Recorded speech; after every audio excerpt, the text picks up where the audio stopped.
Բարև ձեզ, Շանթ Գյումրիի եթերում լրատվության ժամ է, այսօր հունիսի 29-ն է, երկուշաբթի։ Սահմանադրական դատարանում 4-րդ օրն է ընթանում ընտրությունների արդյունքները վիճարկող քաղաքական 7 ուժերի դիմումների քննությունը։ Երեկվանից սկսվել է հարցուպատասխանի փուլը։ 7 քաղաքական ուժերը պահանջում են անվավեր ճանաչել ընտրության արդյունքները։ Հունիսի 7-ի խորհրդարանական ընտրությունների արդյունքները վիճարկող դիմումների վերաբերյալ որոշումը Սահմանադրական դատարանը պետք է կայացնի ամենաուշը հուլիսի 4-ին։ Օրենքի համաձայն բարձր դատարանը կարող է կամ ընտրության արդյունքները թողնել անփոփոխ, կամ բավարարել դիմումները եւ ընդունել օրենքով նախատեսված 3 որոշումներից մեկը՝ ընտրության արդյունքները ճանաչել անվավեր, ընտրության արդյունքները ճանաչել անվավեր եւ սահմանել մանդատների բաշխման կարգ կամ նշանակել ընտրության երկրորդ փուլ։ Երեկ Իսրայելի կառավարությունը պաշտոնապես քվեարկել է հայոց ցեղասպանությունը ճանաչելու օգտին, հավանություն տալով արտաքին գործերի նախարար Գիդեոն Սաարիի անցած շաբաթ ներկայացրած բանաձևի նախագծին։ Բանաձևը այժմ ներկայացվելու է Իսրայելի խորհրդարան, Քնեսետի լիագումար նիստին վերջնական քվեարկության։ Օսմանյան կայսրության վերջին տարիներին հայ ժողովրդի նկատմամբ իրականացված ցեղասպանության ճանաչումը թե բարոյական, թե պատմական պարտականություն է։ Մենք պետք է նաև վճռականորեն դատապարտենք պատմական ճշմարտության ցանկացած ժխտում, նսեմացում կամ խեղաթյուրում, գրառմամբ նշել է Գիդեոն Սաարը։ Իսրայելի արտաքին գործերի նախարարությունը եւս իր հայտարարության մեջ նշել է, որ թեև հայոց ցեղասպանությունը լայնորեն փաստագրված է, այն ենթարկվել է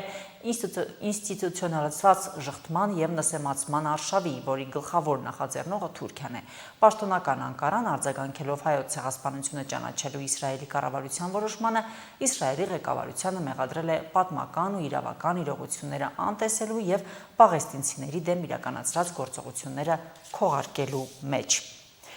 Ռուսաստանում զարմացած են, թե ինչու Երևանը հանրաքվե չի անցկացնում Եվրամիության անդամակցելու հարցով։ Այդ երկրի փոխարտգործնախարարը Միխայիլ Գալուզինը չի բացառել, որ նման շտապողականության բացակայության հետևում կան որոշակի քաղաքական կոնյուկտուրային նկատառումներ։ Դիվանագետի խոսքով մինչև դեկտեմբեր փորձագետները կուսումնասիրեն ԵԱՏՄ-ին Հայաստանի մասնակցության հնարավոր կասեցման հետևանքների վերաբերյալ թե տնտեսական, թե իրավական կողմերը։ Գալուզինը RTV-ին տված հարցազրույցում նաև հայտարարել է, որ Թրամփի ճանապարհ նախագիծը միայն կշահի, եթե դրանում Ռուսաստանը մասնակցություն ունենա։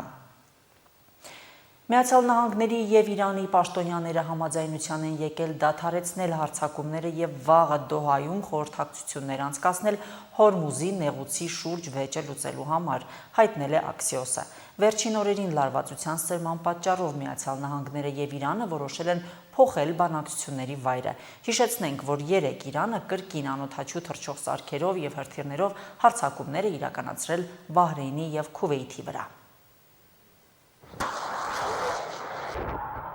Միացյալ Նահանգների եւ Իրանի պաշտոնյաները վաղը Դոհայում խորհրդակցություններ կանցկացնեն Հորմուզի նեղուցի շուրջ վեճը լուծելու համար, հայտնել է Axios-ի լրագրող Բարակ Ռավիդը, հղում անելով իր սեփական աղբյուրներին։ Ռավիդի աղբյուրներից մեկի համաձայն երկու կողմերն էլ սկզբում պայմանավորվել էին խորհրդակցություններ անցկացնել Շվեյցարիայում, քննարկելու Իրանի միջուկային ծրագիրը։ Սակայն վերջին օրերին լարվածության սրման պատճառով բանակցությունների վայրը փոխվել է։ Մենք որոշել ենք դադարեցնել բոլոր կինետիկ գործողությունները, ասել է ամերիկացի բարձրաստիճան պաշտոնյան Axios-ին։ Մեկ այլ պաշտոնյա էլ հայտնել է, որ երկու կողմերն էլ որոշել են առայժմ դադարեցնել կրակը եւ շարունակել տեխնիկական բանակցությունները, ինչպես նաեւ պայմանավորվել են այն բանի շուրջ, որ նավերն ազատ անցնեն նեղուցով։ Axios-ի աղբյուրները հայտնել են, որ վաղը բանակցությունները պետք է տեղի ունենային Շվեյցարիայում եւ վերաբերվեին Իրանի միջուկային ծրագրին, սակայն վերջին լարվածությունից հետո հանդիպման վայրը փոխվել է։ Կողմերը վաղը կհանդիպեն Դոհայում եւ հիմնականում կքննարկեն Հորմուզի նեղուցում ստեղծված իրավիճակը։ Տեղափոխվել է նաև ռուս-ուկրաինական բանակցությունների վայրը։ Ռուսաստանի նախագահ Վլադիմիր Պուտինը երեկ հայտարարել է, որ ռուս-ուկրաինական խաղաղության բանակցությունները Բելարուսից տեղափոխվել են Ստամբուլ Կիևի առաջարկով։ Պուտինը նշել է, որ հենց Բելարուսում են սկսվել Ուկրաինայում խաղաղության բանակցությունները 2022 թվականին։ Իդեպ Պավել Զարուբինին տված հարցազրույցում Պուտինը անդրադարձել է մի քանի վիճելի թեմաների, այդ թվում Ռուսաստանում բենզինի պակասին, Ուկրաինայի զինված ուժերի առաջխաղացմանը եւ Ուկրաինայի հետ խաղաղության բանակցությունների հեռանկարներին, ինչպես նաև Անկորիջի գագաթնաժողովի արդյունքներին։ BBC-ն նշել է, որ Պուտինի որոշ դիտողություններ հակասել են ռուս բարձրաստիճան պաշտոնյաների կողմից վերջերս արված հայտարարություններին։ Պակիստանը հայտարարել է Աֆղանստանի արևելքում գտնվող թալիբների բազաների դեմ սահմանային գործողության մասին, որի ընթացքում ըստ Իսլամաբադի սպանվել է 25 զինյալ։ Քաբուլը պնդում է, որ հարվածները հասցվել են քաղաքացիական բնակավայրերին, սպառնալով հարևան երկրների միջև լարվածության նոր ալիքով։ Պակիստանը իր վերջին սահմանային հարվածները արդարացրել է որպես ներքին անհրաժեշտություն։ Չնայած երկու երկրները մարտին համաձայնության են եկել հրադադարի շուրջ, այն անընդհատ խախտվում է պարբերաբար հարձակումների միջոցով։ Աֆղանստանի իշխանությունների տվյալներով միայն հունիսին Պակիստանի հարվածների հետևանքով զոհվել է 13 մարդ։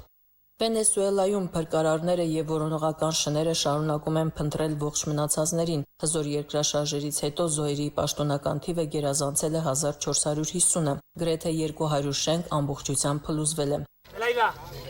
Երեք Կարաբալեդայում Կարակասից մոտ 40 կիլոմետր հյուսիս գտնվող քաղաքում ֆրանսիացի եւ ամերիկացի փրկարարները փլատակներից դուրս են բերել կենդանի մնացած մի տղամարդու եւ նրա դեռահաս որդուն։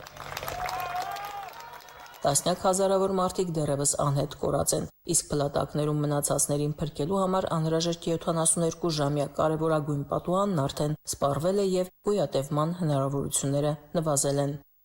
Անցած շաբաթվա ընթացքում Եվրոպայում ուժեղ շոկի պատճառով մահացել է ավելի քան 1300 մարդ։ Այս մասին X-ի ռեջում գրել է Առողջապահության համաշխարհային կազմակերպության գլխավոր տնօրեն Թեդրոս Ադհանոմ Գեբրեյեսուսը։ ԱՀԿ-ի ղեկավարը նշել է, որ Եվրոպան այն մայրցամաքն է, որտեղ տաքացումը տեղի է ունենում երկրագնդի վրա ամենաարագ տեմպերով։ Ջերմաստիճանի աճի տեմպերը կրկնակի գերազանցում են համաշխարհային միջին ցուցանիշները։ Գեբրեյեսուսը նշել է, որ կլիմայի փոփոխության եւ գլոբալ տաքացման ազդեցության ներքո անոմալ շոկը, որը նախկինում համարվում էր սերնդի մեջ մեկ անգամ, պատահող երևույթ, այժմ դիտվում է գրեթե ամեն տարի։ ԱՀԿ-ն եվրոպական երկրներին կոչ է արել ներդնել շոկ պայմաններում առողջության պաշտպանության գործողությունների ծրագիր կլիմայի փոփոխության հետևանքներից բնակչության առողջության պաշտպանության համար։ Ալլա Ղալաչյան, Հորիզոն։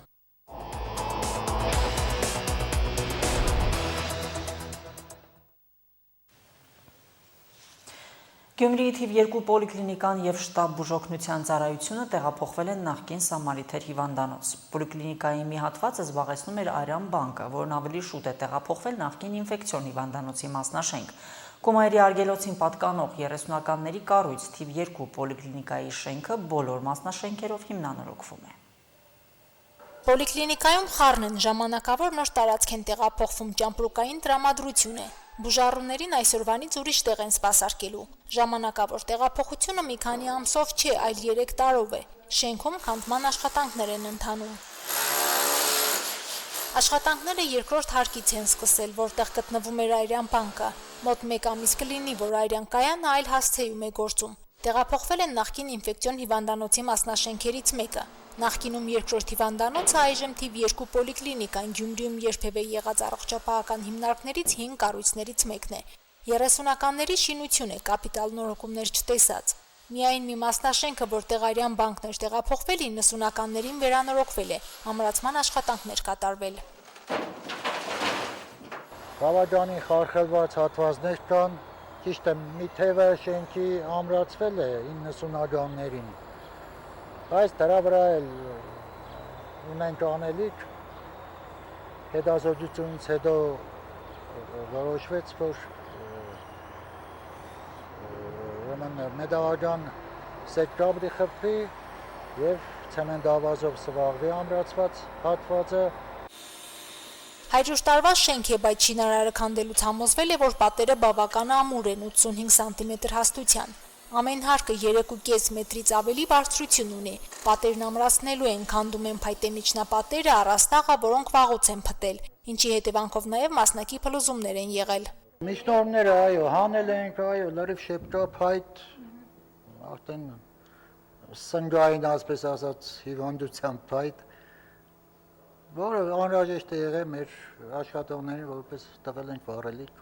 Մոտ 4000 քառակուսի մետր մակերեսով հին շենքը մեծ շին տարածքի է վերածվելու։ Պոլիկլինիկայի հետ նախկին Սամարիթեր հիվանդանոցի շենք է տեղափոխվել շտաբ բուժօգնության կայանը։ Տարբեր գործառույթներով 3 բուժհաստատություններ հին շենքի տարբեր մասնաշենքերում էին գործում։ Այժմ էլ նոր հասցեում թիվ 2 պոլիկլինիկան եւ շտաբ բուժօգնությունը կունենան տարբեր մուտքեր։ Շտաբօգնությունը նույնպես մեր հետ այս հատվածում է տեղակայվելու, ելի կրկին ժամանակավոր, մինչև հիմնական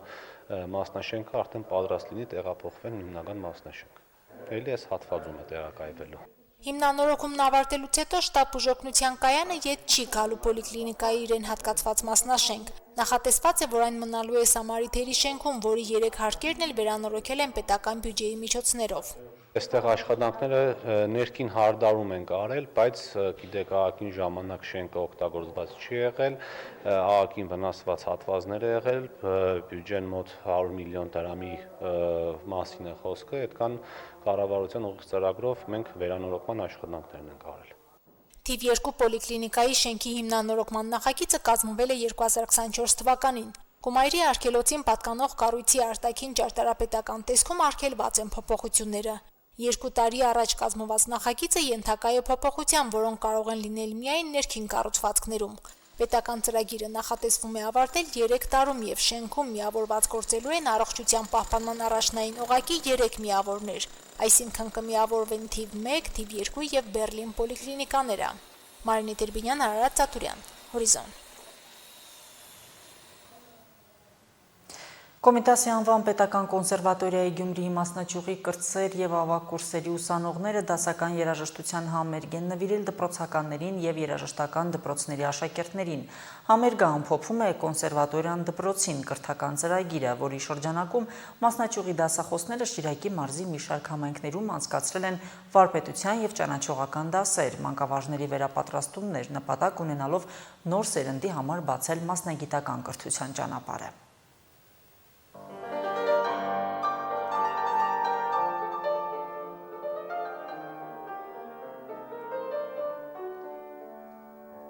Երևանի պետական կոնսերվատորիայի Գյումրիի մասնաճյուղի տարբեր բաժիններում սովորող կրտսեր եւ ավագ կուրսերի ուսանողները դահլիճին փոխանցում են դասական երաժշտության ընտրանին։ Կիսամյակային ամփոփիչ համերգ ուսանողների համար հատկանշական քննություն է, բեմում ներկայացնելու տարվա ընթացքում ձեռք բերած կատարողական վարպետությունը։ Համերգը միայն հաշվետու ելույթ չէր, ուսանողներն այն նվիրում էին դպրոցականներին ու երաժշտական դպրոցների աշակերտներին, նրանց ուսուցիչներին։ Երիտասարդ երաժիշտները պատանի ունկնդիրներին փոխանցում էին դասական արվեստի հանդեպ իրենց սերը, ոգեշնչում ընտրելու այն ճանապարհը, որով ժամանակին իրենք են անցել, դպրոցից դեպի կոնսերվատորիա։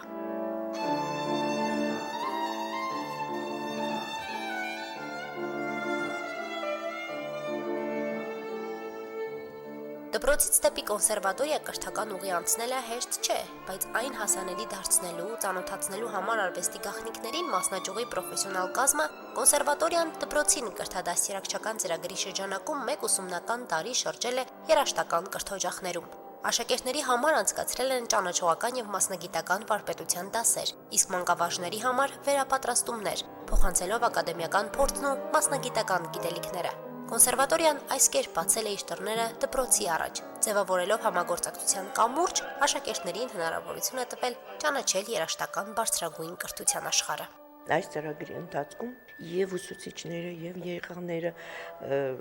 նոր հմտություններ են ձեռք բերում, նոր ձևի մեկնաբանման եղանակներ, նոր մոտեցում արվեստի նկատմամբ, ճաշակի զարգացում, գեղագիտական հայացքի, ինչու՞ չէ նաեւ աշխարհայացքի։ Հայտնի է, որ դա արդեն անժխտելի է, որ երեխան, որը տիրապետում է որևէ գործիքի վրա նվագելու արվեստին, նրա ուղեղային համակարգը, ուղեղի բջիջները աշխատում են ավելի, այսպես խորը, ավելի լայնածավալ։ Տարիների փորձը այս է ցույց տվել, որ պետք է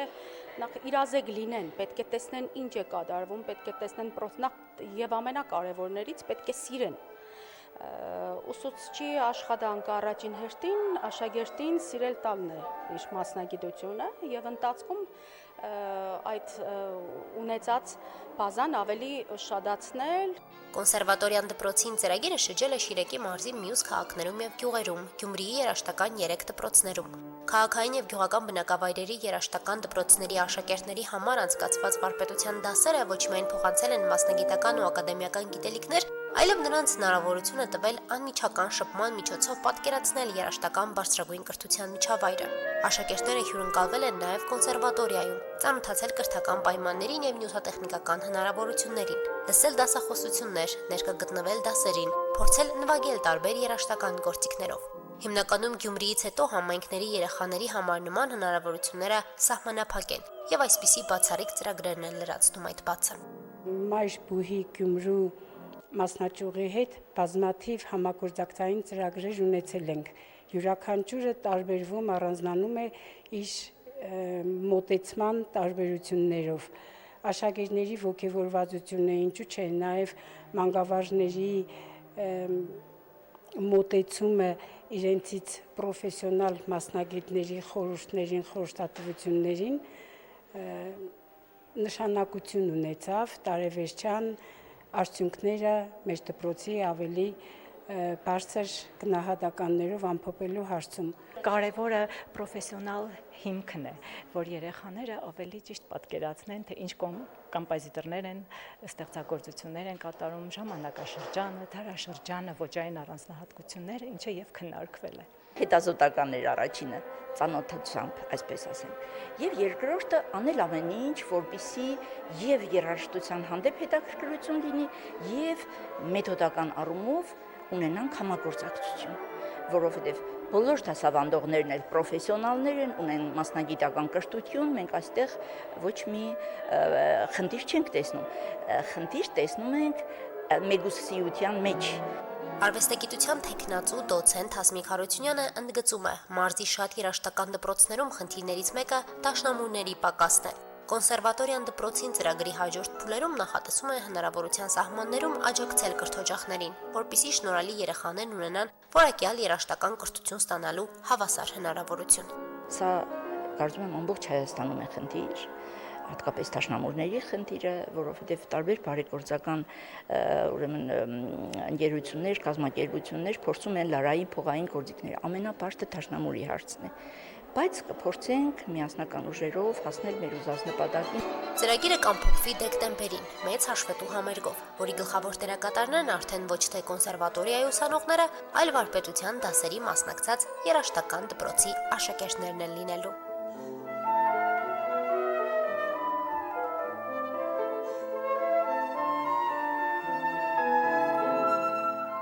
Հասմիկ Թումասյան, Արարատ Ծատուրյան, Հորիզոն։ Այժմ լրահոսը սպառված է, նորությունների սպասեք մեր հաջորդ թողարկումներում։